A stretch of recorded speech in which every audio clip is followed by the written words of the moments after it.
Hi this is Vineetha welcome to top Telugu TV. So రీసెంట్గా మా ఛానల్లో ఒక వీడియో అయితే అప్లోడ్ అయింది కదా, Barrelakka audio call record leak అని చెప్పేసి. సో ఆ లీక్ కాల్ రికార్డ్కి సంబంధించి తినే మాట్లాడింది అనమాట. సో తినకి చాలా బెదిరింపు కాల్స్ వస్తున్నాయి, అయితే నేను నిన్ను చంపేస్తాను అండ్ మేము అసలు నిన్ను తెలంగాణలోనే ఉండనివ్వం, నువ్వు ఆంధ్ర నుంచి వచ్చావు ఆంధ్రకి వెళ్ళిపోవాలని చెప్పేసి చాలా విధాలుగా తనని ఇప్పటికొక 70 కాల్స్, నేను ఇందాక రికార్డింగ్స్ కూడా విన్నాను, కాల్ రికార్డింగ్స్. ఇందాక 70 కాల్స్, ఒక 2 డేస్లో 70 కాల్స్ అనేవి వచ్చి ప్రతి ఒక్కరు మేము బర్రెలక్క ఫ్యాన్స్, మేము నిన్ను చంపేస్తాము, నువ్వు ఎక్కడో అక్కడ దొరుకుతావు కదా, నేను చూసుకుంటాము అని చెప్పేసి బెదిరిస్తున్నారు. సో ప్రస్తుతం తను మనతో మాట్లాడతా అని చెప్పింది, మీడియా ముందు రావడానికి సిద్ధమైంది తను. సో చెప్పండి ఏం జరిగింది అసలు? నేను బర్రెలక్క గురించి మా తమ్ముడు గురించి రెస్పాండ్ అయ్యి మాట్లాడాను నేను. ఎందుకంటే వాడు నేను రాఖీ కట్టిన తమ్ముడు. ఇందాక ఒకటిన్నర లేదు, వాడికి 200 కావాల్సిన 300 కావాల్సిన ఏమి కావాల్సి వచ్చినా నన్ను అడుగుతాడు నా తమ్ముడు. అలాంటి నా తమ్ముడిని వాడు తప్పు చేసి నొప్పుకున్నాక ఆ అమ్మాయి కొట్టింది. ఇది ఎంతవరకు కరెక్ట్ అని క్వశ్చన్ చేసిన నేను. తప్పేముంది మీ దాంట్లో? క్వశ్చన్ చేసినందుకు నన్ను ఏమన్నారంటే చంపేస్తా, నువ్వు ఆంధ్రదానిలా ఉండి తెలంగాణకు వచ్చేంటి, నేను ఆంధ్ర తెలంగాణ డివైడ్ చేసి నేను ఆమెకి పిల్లల్ని ఇంట్లో పెట్టుకుని అంత దూరం వెళ్ళి ఆమె గురించి నైట్ పగల కాకుండా తిరగాల్సిన అవసరం నాకు లేదు. నా పని వదులుకుని, ఎందుకంటే నెల అవతలో కల్లా నా రూమ్ రెంట్లో నా పిల్లలకి అవి ఇవి అని ఎన్ని ఉంటాయి. ఒక ఆడపిల్లగా తన ఒంటరిగా వచ్చింది బయటికి అని నేను హెల్ప్ చేయడానికి వెళ్తే నాకు వచ్చిన ప్రతిఫలం ఏంటి?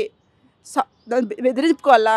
నువ్వు మెట్రో దగ్గర దొరుకుతావో, లేకపోతే బస్ స్టాండ్లో దొరుకుతావో, లేకపోతే అక్కడ దొరుకుతావు ఇక్కడ దొరుకుతావో, ఎక్కడ చూసినా చూసుకుందాం అంటే బెదిరిపోతాక నేను ఏమన్నా మామూలు ఆడపిల్ల అనుకుంటున్నారా మీరు?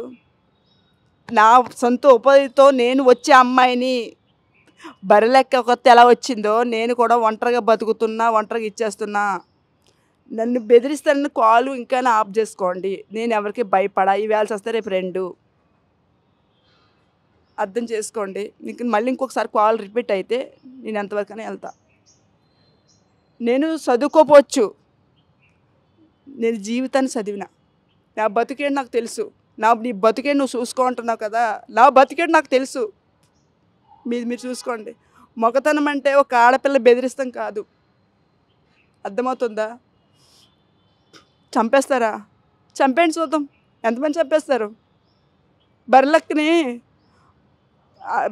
వాళ్ళు ఎవరు మర్డర్ అటెంప్ట్ చేశారు, నా తమ్ముడిని కొట్టారు అని చెప్పి లబోదీపని కొట్టుకుంటే మేము ఆమెకి హెల్ప్ చేద్దామని చెప్పి మేము వెళ్ళాం. చాలామంది ఏమన్నారు తెలుసా మమ్మల్ని, నువ్వు వెళ్తున్నావు ఏ బాంబు వేసి ఏదో చేసి చంపేస్తే ఏం చేస్తావు, ఆమెనే ఇచ్చేయలేదు, మిమ్మల్ని కూడా ఏదైనా చేస్తే ఏం చేస్తామంటే అన్నిటికీ సిద్ధపడి ఆమె దగ్గర మేము వెళ్ళాం పోరాడడానికి. అందులో నా ప్రాణం పోయినా పర్లేదని చెప్పి ముందు చూడండి, బాగా చూడండి, వీడియోస్ కూడా పెడతారు. ఇప్పుడు నేను వీడియోస్ మీకు పోస్ట్ చేస్తా. అందులో కూడా ఒక ఆడదాన్ని అయ్యండి 10 మంది మగవాళ్ళ మధ్య బర్రెలకు ఓటేయమని చెప్పి గాంధీవీరంగా అరిసా. ఇంటింటికి వెళ్ళి ఆ ఇంట్లో అక్కడ ఆ ఊర్లో వాష్రూమ్ కూడా రానివ్వలేదు తెలుసా మీకు. కొంతమంది ఏమన్నా తెలుసా, బర్రెలక్క వెళ్తున్నప్పుడు ఆమె ఇప్పుడే బాన్సులు తిరుగుతుంది, రేపొద్దున మాకేం చేస్తుందని అడుగుతున్నారు. నేనైతే బాన్సులు అయితే పెట్టుకోలేనమ్మా, ఎందుకంటే నేను నీకులాగా పోరాటం ఏంటంటే ఒంటరిగా పోరాడుతున్నా. ఒకవేళ నిజంగా నేను అలా పోటీ చేసినా సత్తే రేపు 2 అని చెప్పి ఒంటరిగా పోరాడతాను తప్పించి బాన్సులు గేన్సుల్లో పెట్టుకోను. నేను ఇప్పుడు కూడా ఒంటరిగానే మాట్లాడుతున్నా, ఒంటరిగా ఛాలెంజ్ చేస్తున్నా. నేను హైదరాబాద్లోని ఈసప్గూడలో ఉంటాను, నేను చంపేయగలితే చంపేయండి. ఇప్పుడు నార్మల్గా మీరు ఇంత బ్రేవ్గా బయటకు వచ్చి మాట్లాడుతున్నారు, ఆల్రెడీ ఒక కాల్ రికార్డింగ్ వల్ల మీకు ఇంత ఎఫెక్ట్ అయింది, మీ పిల్లలకి ఎఫెక్ట్ అవుతుందని మీకు తెలుసు, మళ్ళీ మీరు ఇలా వీడియోలో వచ్చి మాట్లాడడం మీకేం భయమేయట్లేదు అసలు? ఎందుకు భయపడాలండి? అన్యాయం అని చెప్తా, న్యాయం అంటే న్యాయం అని చెప్తా.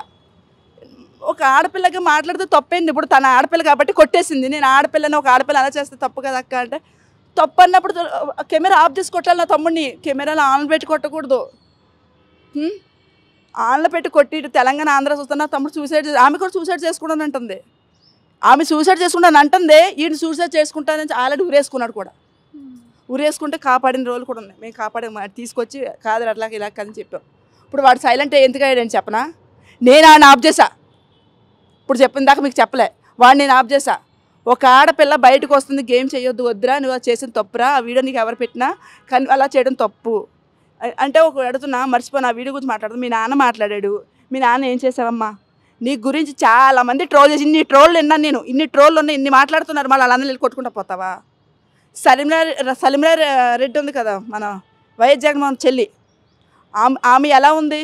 ఆమె చాలామంది ఎన్ని విధాలుగా ట్రోల్ చేస్తున్నారు, ఆమె వాళ్ళందరినీ కొడుతుందా వెళ్ళి? ఆమె ఇప్పుడు సీఎం కింద పోటీ చేస్తుంది. సీఎం కింద కదా పోటీ చేస్తుంది. ఆమె వాళ్ళందరినీ కొట్టుకుంటా పోతే ఎంతమంది ఆమెను ఒక విషయం అడుగుతున్నా, ఇవి ఎన్నికలు అయిపోయి ఎన్నాళ్ళు అయిందమ్మా ఎన్నికలు? డిసెంబర్లో అయ్యింది. అయ్యాక ఇప్పుడు నా తమ్ముడు దొరికాడా నీకు? నిన్నే అడుగుతున్నా. నా తమ్ముడు ఇప్పుడు కృష్ణకాంత పార్క్లో దొరుకుతాడు, ఇంకా కుర్చీ తాత అమ్మట రబ్బోదిబ్బ అని ఒక ఇదిలో తిరుగుతున్నాడు.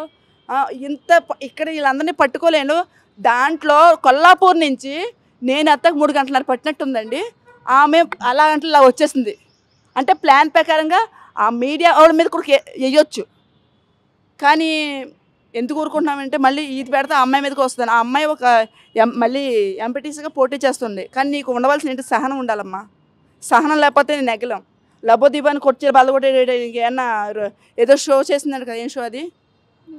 ఆమె ఏదో షో చేసిందంట. ఆ షో కాదమ్మా ఇది. రాజకీయం అంటే ఆసి తూసి అడిగెయ్యాలి. నీకు చెప్పేంత కాదు, ఆసి సూతి అడిగి వెయ్యాలి. ఇష్టం వచ్చినట్టు కొట్టేస్తానంటే పడేవాళ్ళు ఇక్కడ ఎవడో లేడు. అర్థమవుతుందమ్మా? ఎంతమందిని కొడతావు? ఎంతమంది ఇచ్చేస్తావు? నేను చెప్తున్నా, నేను బాన్సర్లు అని అవే నేను పెట్టుకుంటా. నిన్ను అడుగుతున్నా. చాలామంది అంటున్నారు ఆ అమ్మాయి ఒంటరిగా పోరాడి వచ్చింది, బయటకు వచ్చిందంటే కారణం ఏంటి అని అడిగారు. ఆమె వెనకాల చాలామంది ఉన్నారు. ఎంతమంది ఉన్నా నేను ఒంటరిగానే వెళ్తా.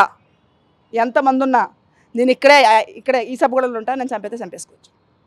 నేను భయపడా. సబ్స్క్రైబ్ చేయండి. Please do subscribe to. Please like, share and subscribe to top Telugu TV. Top Telugu TV. Top Telugu TV.